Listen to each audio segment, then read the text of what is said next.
2017 தேர்தல் களம் எப்படி இருந்துச்சு தெரியுமா?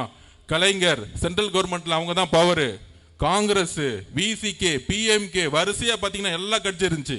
ஆனா 2017 எதிர்கட்சியா கூட திமுக ஆகல. அந்த ரிசல்ட் தான் திருப்பி வரப்போகுது. என்றைக்கும் திமுக 2வது தடவை ஜெயிச்சதா வரலாறே கிடையாது. என்றைக்கும் வரலாறு கிடையாது. அந்த வரலாற்றை அவங்க அப்பனாலே உடைக்க முடியல, பையனால உடைக்க முடியுமா? கலைஞராலே உடைக்க முடியல, ஸ்டாலினால உடைக்க முடியுமா? முடியவே முடியாது. அதுதான் வரலாறு சொல்லுது. கடைசியா ஒரு ட்ரை பண்ணி பார்த்தாரு கலைஞர். எப்ப தெரியுமா? 1984. ஏன்னா அப்ப எம்ஜிஆர் ஊர்ல இல்ல, வெளியூர்ல உடம்பு சரியாம படுத்துட்டு இருக்காரு.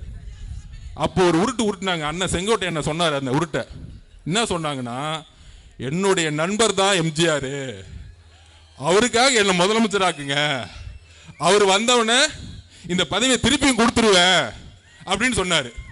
அந்த உருட்டு கூட மக்கள் நம்பாம படுத்துட்டு இருந்தவரை ஜெயிக்க வச்சாங்க.